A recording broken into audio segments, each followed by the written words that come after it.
We are on chapter 5 of We the Children, Keepers of the School, book 1. Chapter 5 is called Trust. It was almost 3:30, and Ben glanced back over his shoulder as he went down the front steps of the school. He had made it from the art room up to his locker on the 3rd floor and then back down to the front doors, all without running into the janitor or smelling any more vomit. A clean getaway. Outside in the bright sun and clear ocean breeze, he wanted to laugh at himself for feeling so spooked by Lyman. But he didn't laugh, didn't even smile. The man was reptilian, a word he had noticed on that dinosaur bulletin board. He hurried straight ahead to the seawall and then turned right and went south, still on the school grounds. 1, 2, 3. As he walked, Ben began to count the bollards, squat little stumps of iron dotted along the harbor wall. Sailors had once used them for tying ships to the shore, but now they were mostly seagull perches.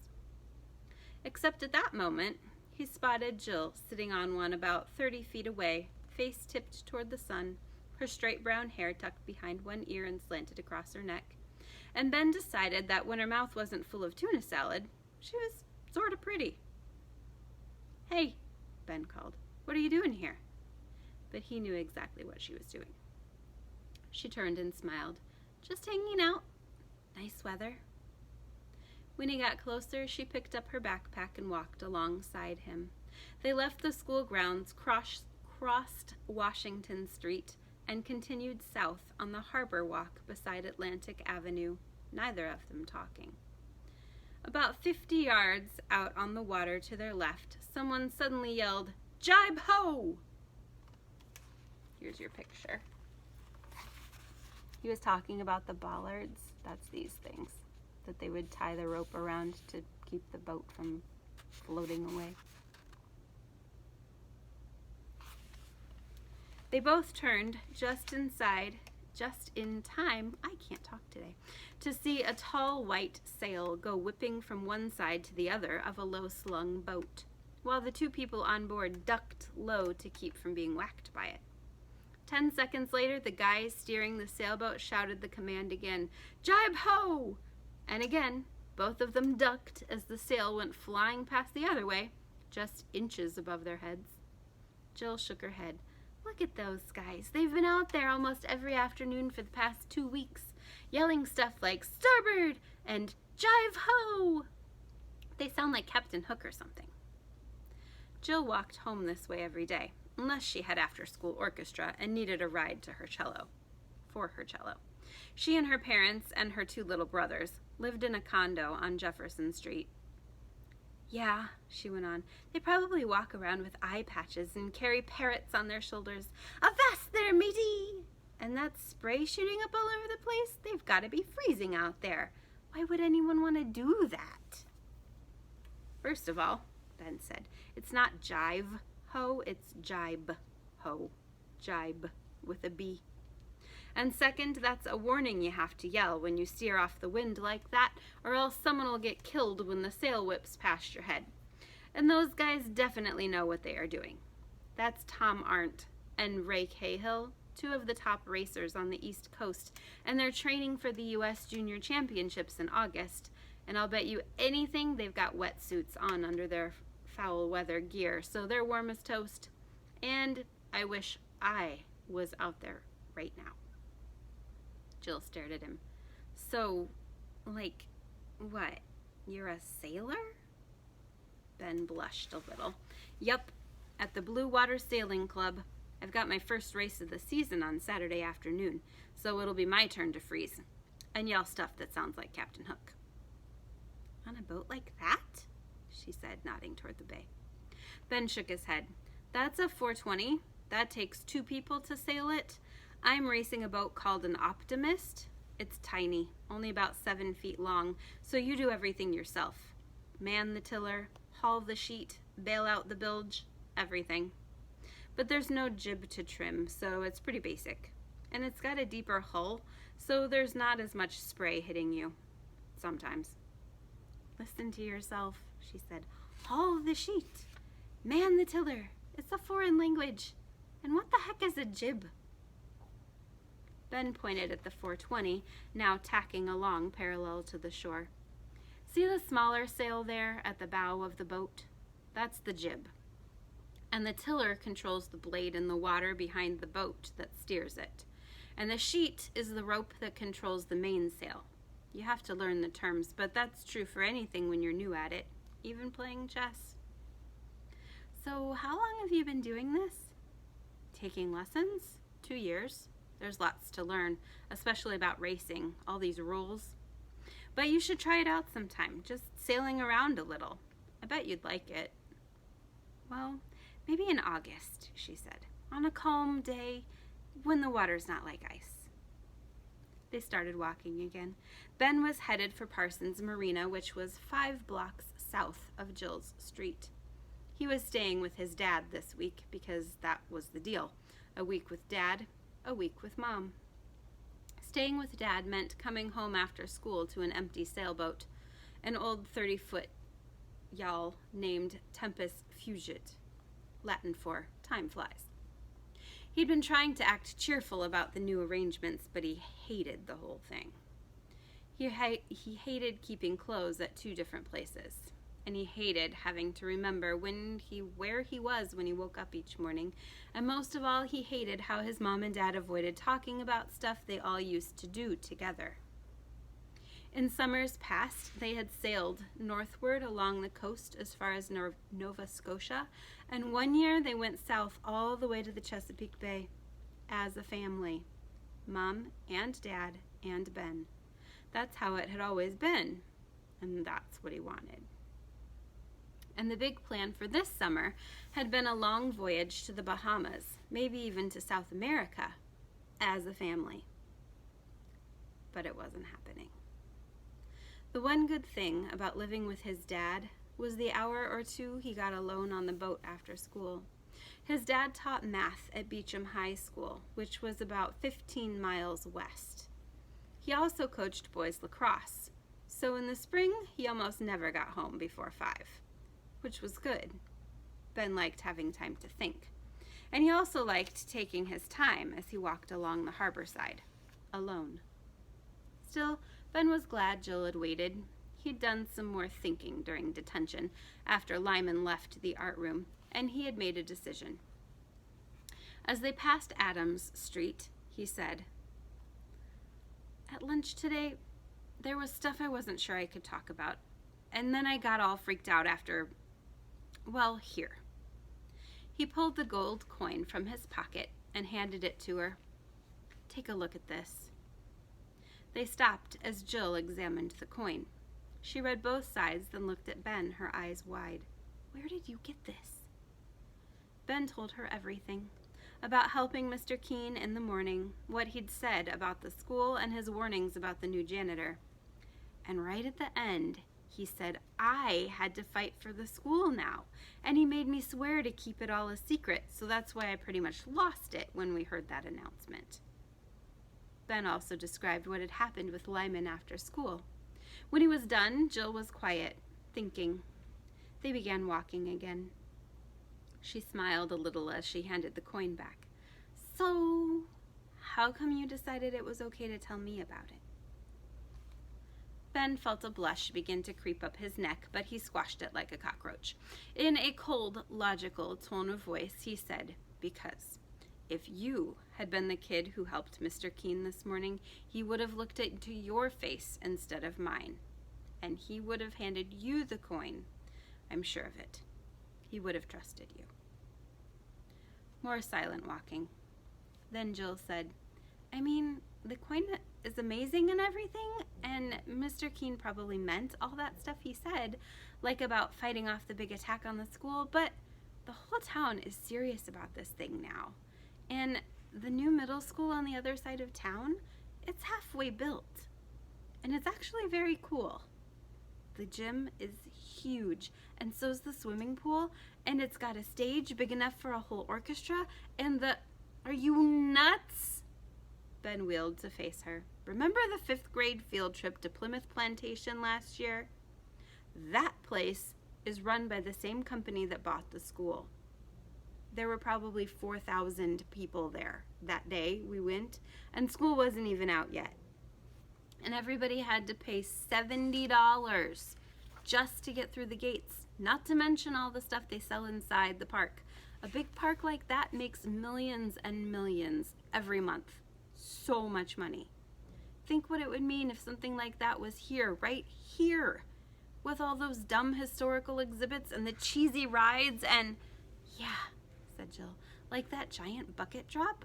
Amy and I, we screamed so loud, and we dropped down the well 6 times. Ben talked over her. And don't forget all the cars and buses coming to town every morning and then leaving every night. So that's pollution. And think how crowded it would be downtown and on the beaches and here along the harbor walk, because all those people are going to want food and souvenirs and everything. And didn't you see those posters they put up everywhere last fall? Coming to Edgeport, tall ships ahoy, the greatest nautical theme park in the world.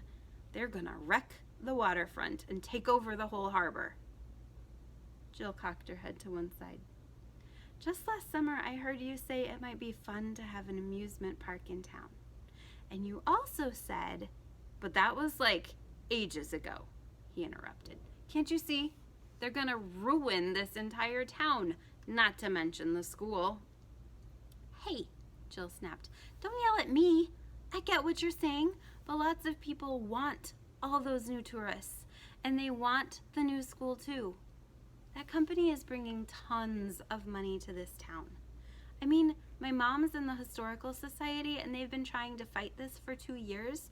They went to all the meetings, hired a big lawyer, did everything they could. And my mom says, now it's all over. Ben glared at her. So I should go stick this coin in a drawer with my socks and forget all this? Is that it? Jill glared back. No, that's not it. But you know what? You go and do whatever you want, because you really don't want to talk about things or even think. You just want to shout and gripe and feel all sorry for yourself. Boo-hoo, they're changing my happy little town. Change happens, Benjamin. So face it. And go face it by yourself, because I don't need the drama. She turned on her heel and walked away. Ben didn't try to stop her. He jammed his hands into his front pockets and marched ahead toward the marina, a deep scowl on his face. From the corner of his eye, he saw Jill turn right onto Jefferson Street and walk uphill toward the front door of her building. And at the last possible moment when he could have called out to her, he didn't. He gritted his teeth, scowled harder, and walked straight ahead with the captain's gold coin clenched in his fist. Chapter 6. Tipping Point. Ugh, it's kind of long. Okay. When Ben got to the entrance of Parsons Marina, he didn't wave to Kevin, the watchman in the gatehouse. He stomped down the slanted wooden walkway, stomped along the connector pier, then headed out onto the farthest dock, still stomping, hands still jammed tight in his pockets. The incoming tide and a slight swell in the harbor made the floating dock system sway and roll underfoot. Ben didn't notice. He had spent so much time on and around boats that he never lost his balance, never got seasick. The Tempest Fugit lay in its slip about halfway out the long dock, but Ben didn't stop when he reached the sailboat. He dumped his book bag onto the walkway and kept stomping. At the very end of the dock, almost 400 feet from shore, he stopped. He pulled the coin from his pocket and cocked his arm way back. 6 noisy seagulls instantly swooped into the air in front of him, fighting for the best position in case he pitched some food. He brought his arm forward, snapped his wrist, and held tight to the coin. He couldn't let go. The seagulls clearly felt tricked. They gave him a good scolding, then veered off to chase a fishing boat. Shoulders slumped, almost in tears, Ben looked toward the shoreline of the town. Instantly, his eye picked out the Oaks School with its twin chimneys and center cupola. It was the largest building along the waterfront, and the afternoon sun glinted from the weather vane. It was the major landmark, the one unmistakable feature of the town's skyline. So you see the school right in the middle. He thought of all the times he'd sailed out of this harbor with his mom and dad, and whether a voyage was long or short, there had always been a moment when the boat would come about and head back towards Edgeport, and clearing Elder Point from the north or rounding Cape Lee from the south. When Ben saw that familiar shoreline, it had always looked like home. He had to admit that Jill's questions had been fair. Yes, he'd known about the theme park idea for almost 2 years now, and yes, swapping an old school for a big amusement park used to seem like a great idea. But he was allowed to change his mind, wasn't he? Especially after what Mr. Keene had said. But maybe Jill was right. Maybe he was just scared about change. Any kind of change. Focusing on the shore again, Ben tried to picture the skyline without the school. He tried to picture a big theme park there. Tried to hear the screams of people on a roller coaster, tried to imagine the bright lights at night with the constant music from the rides and the pavilions, and it made his stomach churn. It made him angry. But he was just being selfish, trying to keep everybody from changing. His happy little town? Yeah, probably was. But he had other reasons too. Good ones. The dock rose up quickly beneath his feet, then dipped low as the wake of a fishing boat rolled by. Ben flicked his tongue across his teeth, and standing there, a sudden sharp memory flooded his mind. It was the 4th of July, when he was 8 years old. He and his mom and dad had driven to Maine to visit his grandparents at their summer cottage on Shorey Pond. It was a hot day, and he was wearing shorts, so the second they got out of the car, he had streaked for the water. He dove off the end of the dock and swam toward a buoy that warned the motorists away from the beach. As he grabbed the buoy, he grabbed hold of it to catch his breath. It was made of hard plastic, half red, half white, about the size of a football. He held on and treaded water, and he wondered if he could pull the buoy completely under. In no time at all, he had wrestled it below the surface of the pond. Then he wondered what would happen if he sat on it. He pushed the buoy down deeper until he had it clamped between his knees. There he sat, and it lifted him halfway up out of the water. He yelled, "Hey, Grandpa, look at me!" and he waved his arms. As he waved, his knees lost their grip on the slippery plastic, and at that exact moment, he looked down. The buoy shot upward and hit him squarely on the mouth.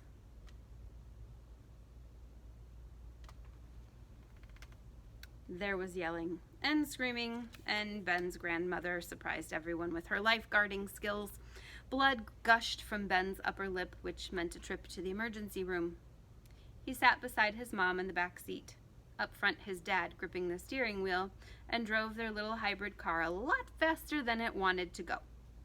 His mom hugged Ben with one arm and used her free hand to help hold a towel and a plastic bag of ice against his lip. It was a 30-mile trip, and about halfway there, Ben suddenly pushed the ice bag away and sat up straight. He leaned forward, grabbed the rearview mirror, and tilted it until he could see his face. Then he pushed up his top lip. That made the cut hurt like crazy, but he had to look at what he could feel with his tongue. Both his front teeth were half gone, snapped clean off. As he stared at those stubs, one a little shorter than the other, a scene poured through his mind, almost like watching a movie. He pictured the buoy shooting upward, saw it hit his mouth, and then a second later, he saw two tiny white rectangles, his own front teeth, his permanent teeth, gliding slowly down and down through the dark water until they finally settled on the bottom of the pond. And at that moment, he realized those white bits were still there, lying among the leaves and pine needles and rocks and tree branches and fish bones and mussel shells, down there with all the other stuff that had piled up on the bottom of Shorey Pond ever since the prehistoric glaciers melted. Looking at his broken teeth in the mirror, he recalled seeing the teeth of an Egyptian mummy at an exhibit in Boston. A 4,000-year-old grin. Those teeth had never been wrapped up or embalmed because teeth last and last. all by themselves. And sitting back down next to his mom in that speeding car, Ben knew that his very own front teeth were now part of something else. 2 actual little pieces of himself were going to be down on the bottom of that pond forever. That was the moment when Ben first glimpsed how every single moment happens only once during a person's lifetime, and how each moment arrives in a particular order, one event after another, and how every separate event shapes all the other events that come next, forever. And Ben also knew that from then on, his smile would be different too, forever. That Independence Day had been a tipping point in his life. And standing on a dock more than 3 years later, Ben felt his life tipping again. An old janitor had given him a special assignment, a task written in worn letters on a gold coin, a school project involving the school itself. Defend it! Throwing the coin into the sea wouldn't change the captain's command. Nothing could change it, just like nothing could ever bring back his broken teeth. Or bring Mr. Keene back. He was gone too, forever. And looking across the water at the school, Ben issued a command of his own, this time to himself. Because if there was some way he could save that place, he had to find it. He had to. Chapter 7, a wee thing. But we're stopping there for today. So we know Ben, and now we met Jill. And we know that Mr. Keene, the janitor, gave Ben a job, like a task to do. He's supposed to save the school. How? Nobody knows. Ben doesn't know. He'll find out, sort of. Kind of ends up being a treasure hunt. So, stick with us. We will find out what's going on next. Do you think, now that Jill knows about it, Jill's going to want to help too? Or she's just going to not help because she's mad at him? We'll find out. Thanks for joining me.